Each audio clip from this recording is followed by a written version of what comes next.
Selamat siang Tribuners, bagaimana kabar Anda pada hari ini? Senang sekali saya Ilu Devi Sania dapat kembali menyapa Tribuners kali ini dalam program Highlight Koran Tribun Timur edisi Selasa di 23 Desember 2025. Beragam berita menarik tersaji untuk Anda dalam koran edisi hari ini dan beberapa halaman diantaranya akan kami highlight dalam tayangan berikut ini. Tribuners, kita awali dengan halaman utama koran Tribun Timur dengan headline berita adik ganti kakak. Anak Amir Uskara pimpin lagi P3 Sulsel, Ilham menangis di depan Mardiono, konsolidasi menuju pemilu 2029. Keluarga mantan Wakil Ketua Umum Partai Persatuan Pembangunan atau P3 Amir Uskara berpeluang mencetak sejarah baru di P3 Sulawesi Selatan. Untuk kali pertama, dua putranya berpotensi bergantian memimpin Dewan Pimpinan Wilayah atau DWP P3 Sulsel. Saat ini jabatan Ketua Dewan Pimpinan Wilayah dari P3 Sulsel dipegang oleh Imam Fauzan Amir Uskara. Namun jabatan imam segera berakhir dan juga tak akan maju lagi di musyawarah wilayah ke-9 P3 Sulawesi Selatan yang sedang berlangsung di Hotel Claro, Jalan APP Terani, Makassar. Muswil 9 P3 berlangsung 2 hari pada Senin hingga Selasa 22 hingga 23 Desember 2025. Muswil ke-9 P3 Sulsel mengusung tema transformasi P3 progresif dalam gagasan Islami, kuat dalam nilai modern dan dalam bergerak. Kemudian agenda utama Muswil adalah pemilihan Ketua DPW P3 Sulsel periode 2025-2030 yang akan menentukan arah kepemimpinan dan strategi partai ke depan. Imam dipastikan tak maju lagi karena telah ditunjuk sebagai Bendahara Umum Dewan Pimpinan Pusat atau DPP P3. Pengangkatan imam sebagai Bendahara Umum P3 tertuang dalam Surat Keputusan Kementerian Hukum dan HAM Republik Indonesia yang diterbitkan pada 6 Oktober 2025. SK tersebut menetapkan susunan kepengurusan baru dari DPP P3 pada periode 2025-2030 sekaligus mengakhiri dualisme kepengurusan di internal partai.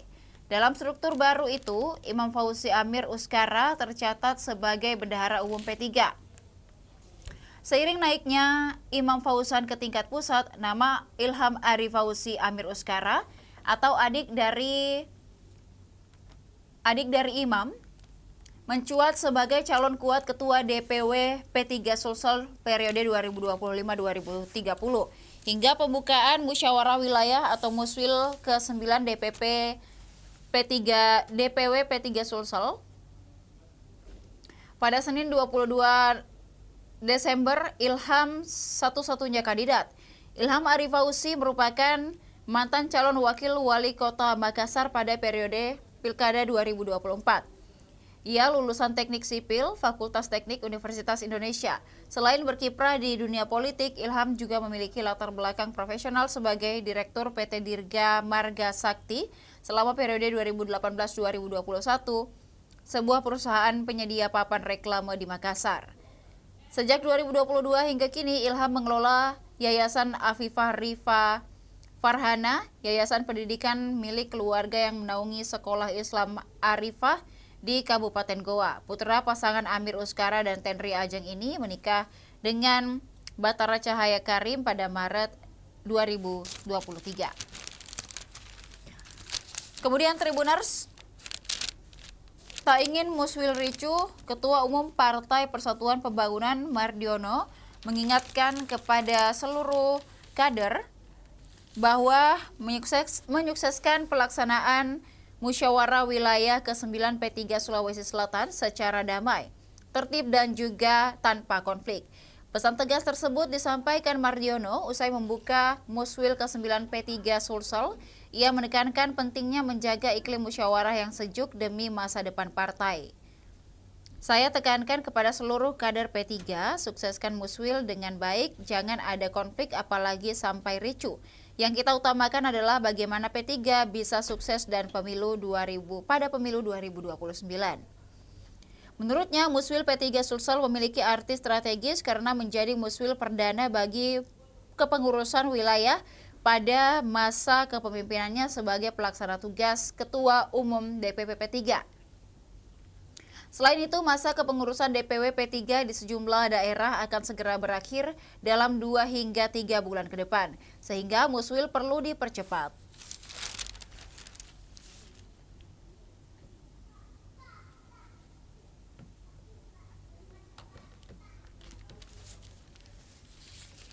Kemudian Tribuners, kita beralih pada berita selanjutnya di halaman utama terkait dengan 5 pimpinan Musda untuk 17 ketua DPD 2 Golkar kekeh dukung API. Daftar 17 DPD 2 Golkar dukung API yang juga tertera pada halaman utama Tribun Timur Cetak pada hari ini. Dukungan Munafri Arifudin sebagai Ketua DPD 1 Partai Golkar Sulsel makin kuat. Penunjukan Muhyiddin M. Said sebagai PLT Ketua DPD 1 Golkar Sulsel memicu respon positif dari jajaran pengurus dan juga kader di daerah, sekaligus menghidupkan dinamika internal partai. Ketua DPD 2 Golkar Sopeng Andi Kaswadi Rasak mengatakan 17 pengurus DPD 2 di daerah menyambut baik penunjukan PLT Ketua. Kaswadi menegaskan kondisi internal saat ini tetap solid dan kondusif. Kalau sekarang masih sama, 17 DPD 2, kami tetap solid bersama dengan Pak Munafri. Kalau ditanya berapa DPD yang terus mengawal itu, ada 17, kata Kaswadi pada Senin 22 Desember 2025. Kaswadi mengaku 17 DPD 2 selama ini solid dan konsisten mengawal dinamika Golkar Sulawesi Selatan berasal dari berbagai kabupaten kota. Dukungan tersebut mencerminkan komitmen kader Golkar di Sulsel untuk menjaga kekompakan dan stabilitas partai menjelang Musda.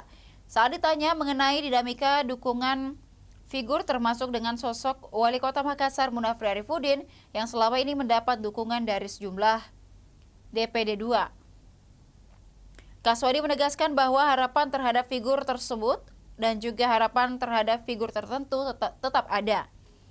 Namun keputusan akhir tetap berada pada mekanisme Musda.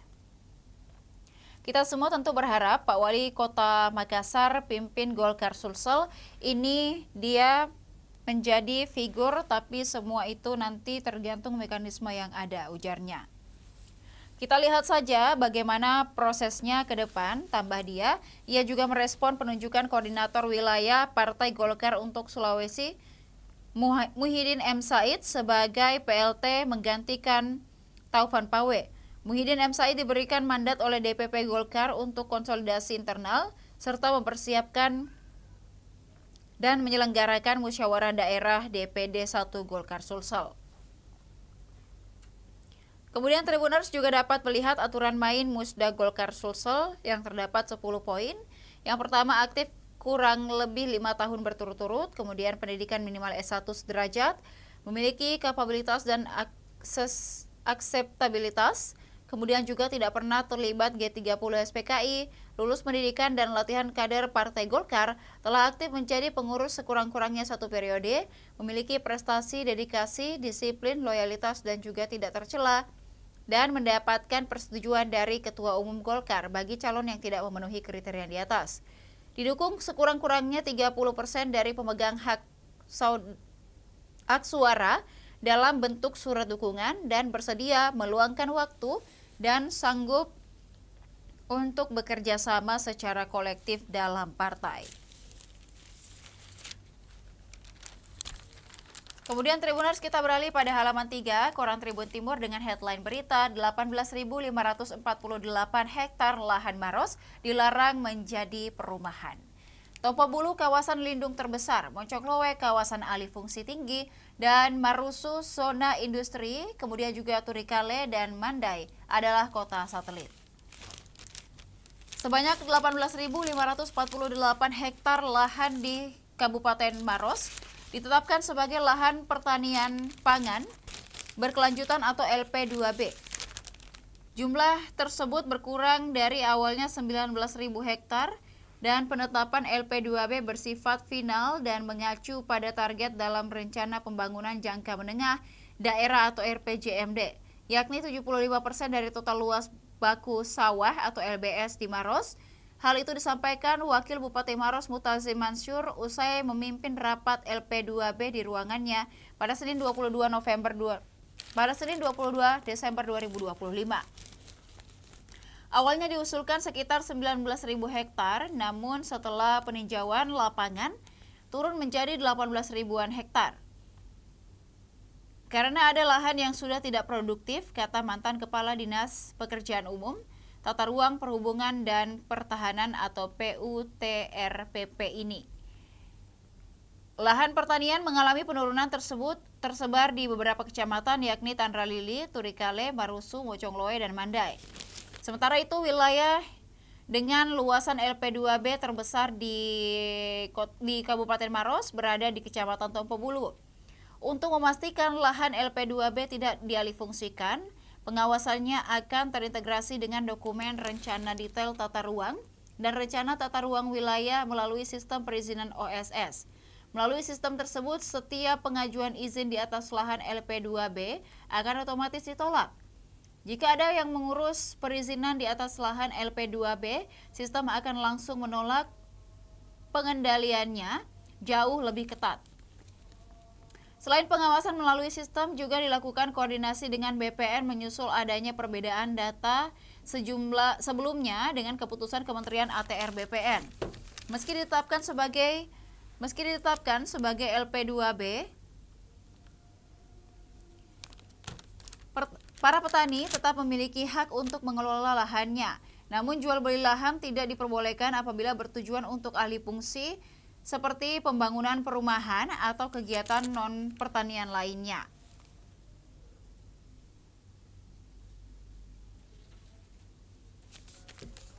Kalau dijual tapi tetap untuk sawah itu tidak masalah. Yang tidak diperbolehkan adalah alih fungsi lahannya, tegasnya.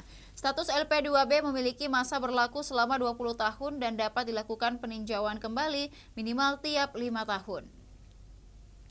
Kemudian berita lainnya, Tribuners, mahasiswa KKN dilarang berwisata tanpa izin. Sebanyak 360 mahasiswa Universitas Hasanuddin kuliah kerja nyata tematik di Maros.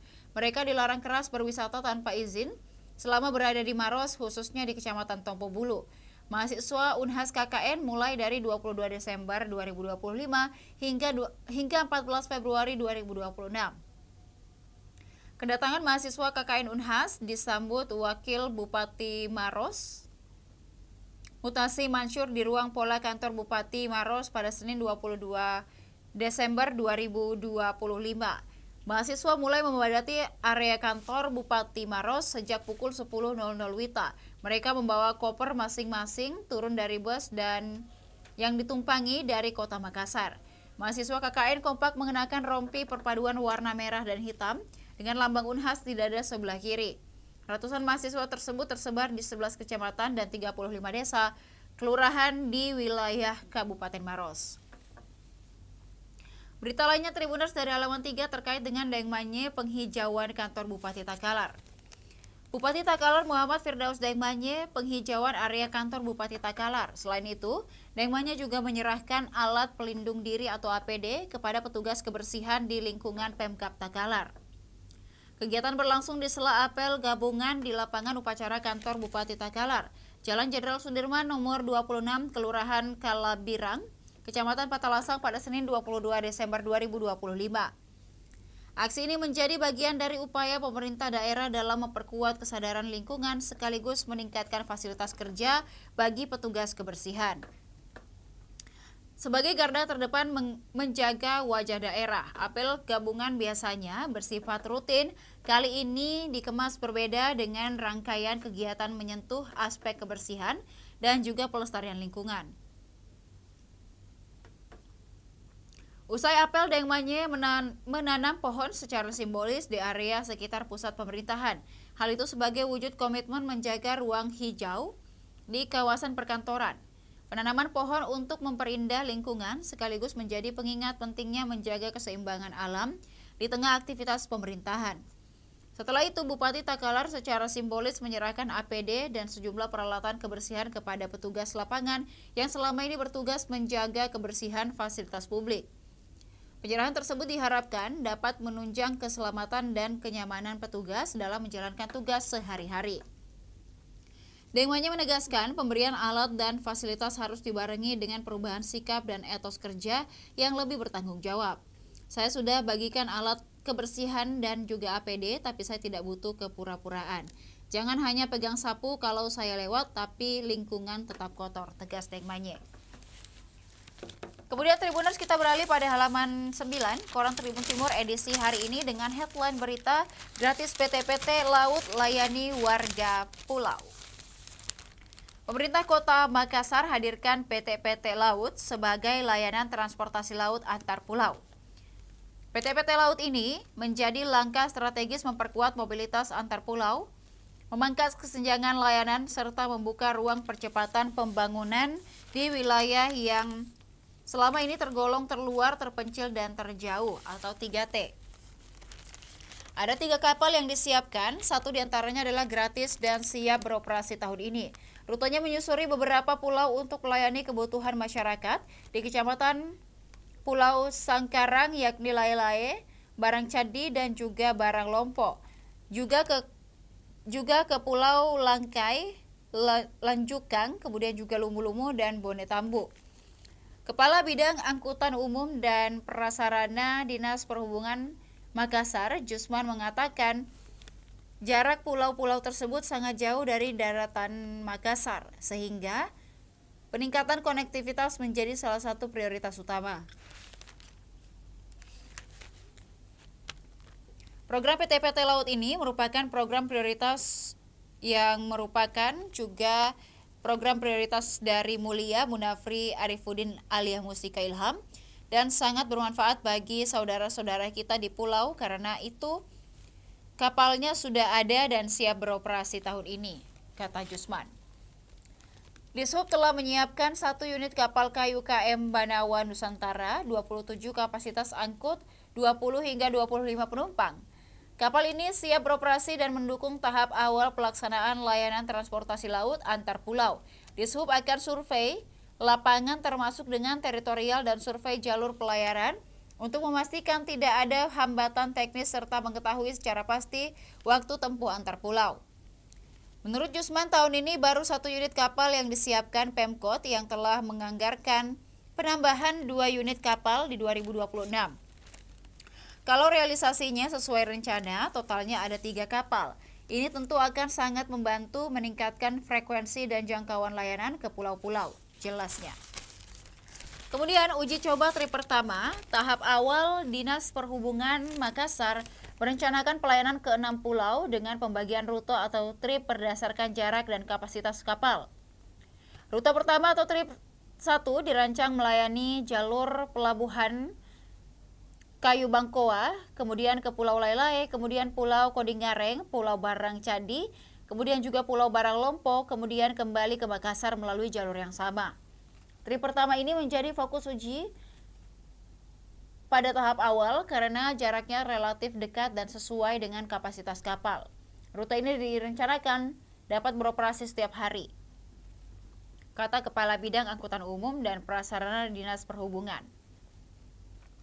Trip kedua direncanakan menjangkau wilayah pulau yang lebih jauh dan masuk kategori pulau terluar, yakni dari Barang Lompo menuju Lumu-Lumu, Langkai, Lanjukang, kemudian juga hingga Bone Tambu.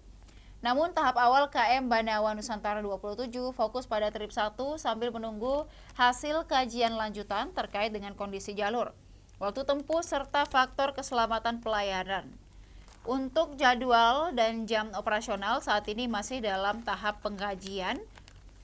Yang pasti kapal sudah ada, jika ada izin bisa jalan, kata Jusman. Kemudian Tribuners terakhir dari Dinas Perumahan dan Kawasan Pemukiman Kota Makassar, nilai aset bertambah di Perkim Makassar terima 8 PSU perumahan di Makassar. Pengembang perumahan di Kota Makassar menyarankan prasarana, sarana dan juga utilitas atau PSU kepada pemerintah Kota Makassar. Serah terima PSU tersebut difasilitasi Dinas Perumahan, kemudian juga kawasan pemukiman atau Disperkim Kota Makassar. Agenda berlangsung di ruang Sipakalebi lantai 2 Balai Kota Makassar. Kegiatan ini dihadiri sejumlah pengembang perumahan, kemudian juga perwakilan warga serta jajaran organisasi perangkat daerah lingkup pemerintah Kota Makassar. Adapun PSU yang diserahkan berasal dari Perumahan Yayasan Pegawai Kantor Gubernur tahap 1, Perumahan Permata Hijau Lestari tahap 1, serta Perumahan Geraha Lestari Makassar tahap 2. Selain itu PSU juga diserahkan dari Perumahan Bumi Palem, Perumahan Swadaya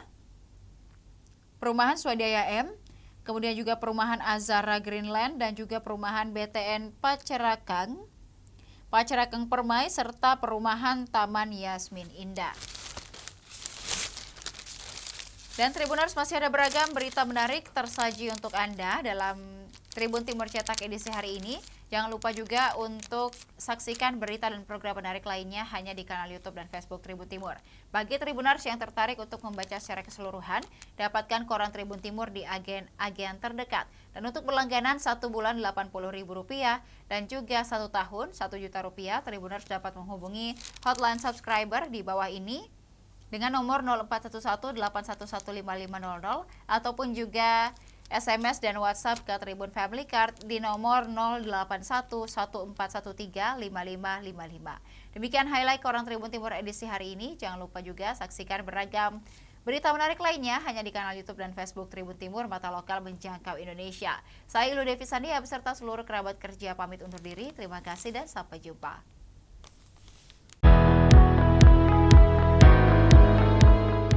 Melalui bantuan tahap kedua program Desa Berdaya, PLN kembali mendukung BUMDes Bintang Timur di Desa Beteleme.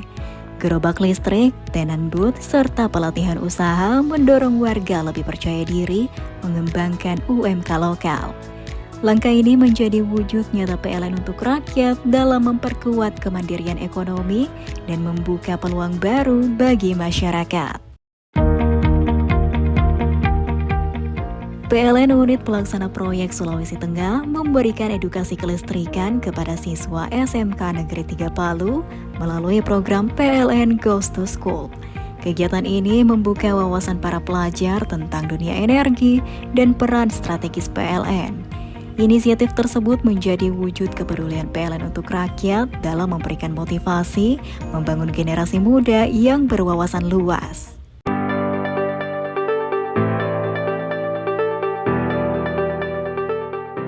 Melalui dukungan Srikandicare, bantuan peralatan kesehatan bagi Posyandu 1 Kantisang Makassar telah disalurkan dalam upaya memperkuat pencegahan stunting dan meningkatkan mutu pelayanan.